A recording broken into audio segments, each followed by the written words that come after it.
Bonjour à tous et à toutes, je suis Nicolas, passionné d'immobilier et adepte de la location meublée saisonnière depuis de nombreuses années sur la commune de Limoges.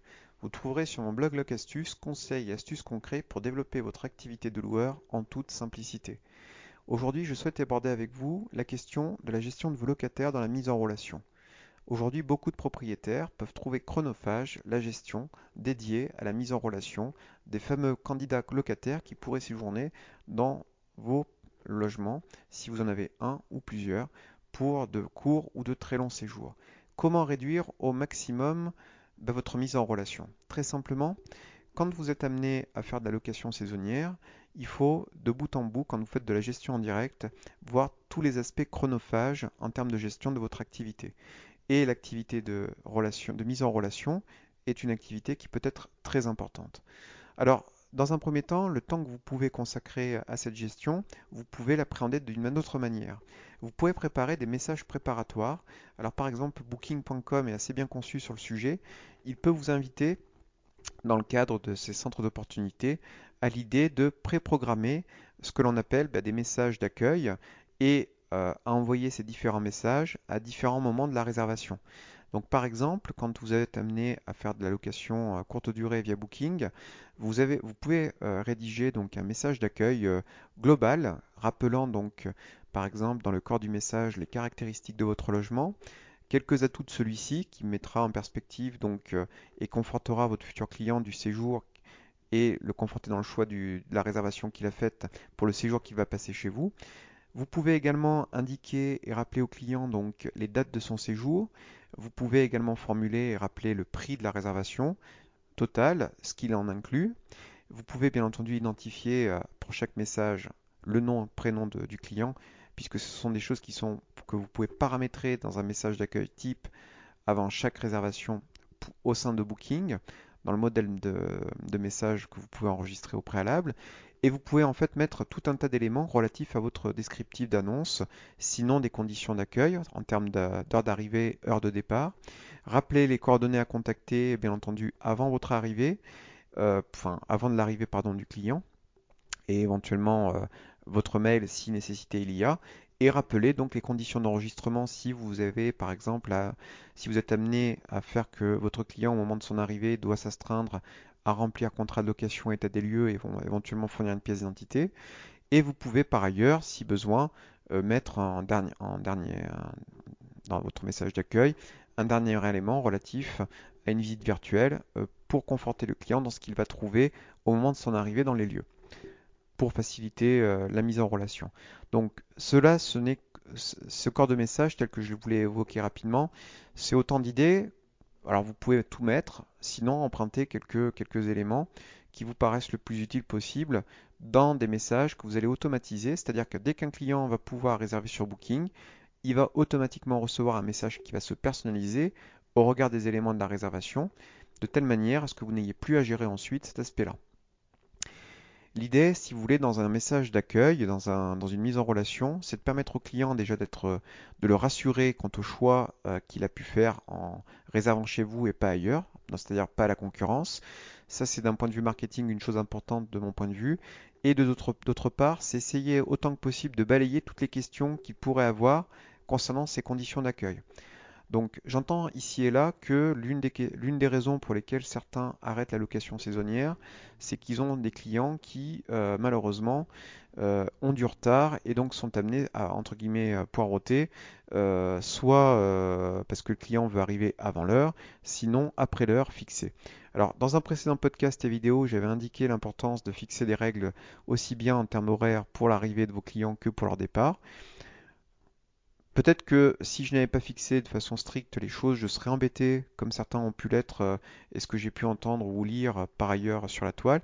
Moi, j'ai peu ou pas ce problème. C'est-à-dire que dans le message d'accueil que vous devez systématiser pour l'ensemble de vos locations, c'est de permettre en fait à un client potentiel, comme vous pourriez vous mettre à sa place, de répondre à toutes les questions dans un seul message qui peut répondre à toutes les questions auxquelles vous pouvez être assujetti. Beaucoup de vos clients ne vont pas forcément lire les conditions d'arrivée, les heures d'arrivée, les conditions d'enregistrement, les caractéristiques propres du logement. Donc, c'est autant d'éléments où vous pouvez devancer les demandes auxquelles vous pouvez être sujet, donc en indiquant le plus de détails possible.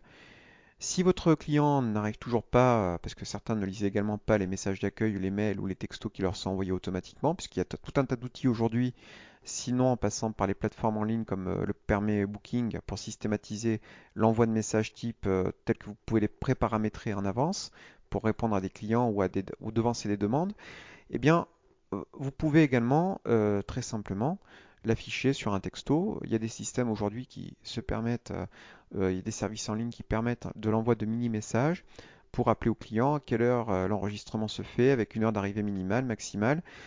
Dans de rares cas, des demandes se font de façon ponctuelle. Alors, j'ai une tolérance quand j'ai le temps, le week-end, d'accueillir les clients un peu plus tôt ou de les recevoir un peu plus tard, sans frais supplémentaires. Mais dans de très rares cas, les clients qui, quand votre politique d'information et de mise à disposition pour chaque client est relativement claire et suffisamment diffus par texto, par mail, pour pouvoir que le client prenne connaissance avant son arrivée, eh bien ça permet d'éviter de poireauter 10 ans sur le lieu de chaque appartement. Et ça permet ainsi de vous organiser. Aujourd'hui, moi, je n'ai pas de problème à faire attendre plusieurs locataires. Quand par exemple j'ai plusieurs entrées à faire dans 2-3 appartements, eh bien j'établis, on va dire, un planning à l'avance pour savoir quel locataire va arriver en premier. Et si le locataire, malheureusement, a un retard, il est convenu dans le message de mon accueil, par exemple, dans mise en relation, qu'il me prévienne au moins 15 minutes avant son arrivée par un simple texto d'un éventuel retard. Donc si par contre c'est convenu aussi dans mon message d'accueil, c'est peut-être un peu cash ou un peu strict de marquer les choses comme ça, mais au moins ça mérite d'être clair. Il est bien convenu qu'on n'est pas un hôtel, qu'on fait de l'activité para-hôtelière, peut-être assumée, mais en tout cas qu'on n'est pas un hôtel avec un service de réception. Du coup, il est bien indiqué qu'au-delà des horaires de réception ou d'arrivée, eh bien, il peut retrouver porte close et du coup ne pas être remboursé de sa réservation. Sauf cas de force majeure, sinon qu'on nous ait suffisamment prévenu tôt, la veille ou dans la journée pour qu'on puisse s'organiser. S'il est possible de s'organiser, eh bien, auquel cas l'accueil pourra se faire avec peut-être des frais supplémentaires au-delà de leur arrêt d'arrivée. Sinon, ben, il trouvera porte close et puis après, il sera invité du coup à réserver ailleurs. Je pense qu'il convient de fixer les règles très clairement au départ. Ça vous évitera l'argument, comme certains peuvent malheureusement l'avoir connu, d'arrêter la location saisonnière parce que dans l'aspect chronophage en termes de gestion, vous avez cette mise en relation, de devoir répondre à tout et n'importe quoi comme type de question, surtout si vous n'avez pas balayé la plupart des informations que tout voyageur peut avoir au moment de l'arrivée en quelque part quand qui ne connaît pas et quand il connaît encore moins votre organisation. Et d'autre part, de poireauter éternellement quand vous êtes amené à attendre quelqu'un. Voilà. En tout cas, moi, ça m'arrive très rarement d'attendre. J'ai une tolérance de 15 minutes de prévenance quand on est par exemple dans le créneau d'accueil qui est en semaine de 17 à 21 heures, entre 17h et 21 heures. Sinon, bah, je reste chez moi. Voilà, clairement, après le locataire fait une annulation, je suis en condition non annulable, non remboursable, et après il ne sera pas remboursé. Puisque là, on est dans le cadre, sauf un cas de force majeure ou un cas exceptionnel, auquel cas bah, je peux me déplacer ou je fais déplacer ma salariée. Soit il paye des frais supplémentaires, sinon, si je peux, je me déplace, mais si je suis dans l'incapacité d'être présent en cas de retard, bien à ce moment-là, les conditions prévues au contrat ne sont pas respectées et le locataire annule à ses dépens. Donc tout ça, c'est pour vous dire qu'il ne s'agit pas d'être contraint, d'être strict, mais prévoyez des messages donc d'accueil, de mise en relation, vous gagnerez énormément de temps. Vous pouvez aussi le faire pendant le séjour pour systématiquement prendre des nouvelles de vos locataires. Ce sont des messages que vous pouvez préétablir et qui sont systématiquement envoyés par exemple à la plateforme Booking au sein de pendant la réservation ou passer par un outil en ligne dédié en termes de gestion de messagerie. Et vous pouvez également le faire au départ de chaque locataire si vous souhaitez que ces derniers puissent vous recommander et également l'idée de vous laisser un bon commentaire pour participer à votre réputation sociale sur le net, pour votre activité de loueur en meublé saisonnier. Donc voilà quelques commentaires que je souhaitais faire avec vous sur ce sujet-là. J'espère qu'il vous aura permis d'y voir plus clair. En tout cas, n'hésitez pas à le faire. Ce que je vous ai dit là sur Booking est également valable sur Airbnb. Vous pouvez également l'envisager. et bien entendu, essayez tous les outils qui vous permettraient de systématiser l'information à communiquer auprès de votre locataire pour ne pas avoir ensuite à gérer ça systématiquement pour chacun d'entre eux. Donc en tout cas, n'hésitez pas à laisser vos commentaires donc, comme indiqué sous la vidéo et sous le podcast. J'essaierai de répondre à chacun en fonction du temps qui m'est imparti. Je vous remercie en tout cas de votre attention. Si vous avez apprécié le contenu, n'hésitez pas à le partager avec vos amis afin de faire vivre celui-ci. N'hésitez pas à liker la vidéo ou le podcast. N'hésitez pas également à vous abonner sur ma chaîne YouTube Locastus et plus largement à mon blog locastus.com de telle manière à être mis au courant de mes prochaines publications. Je vous souhaite à tous et à toutes une très belle fin de journée et je vous dis à très bientôt.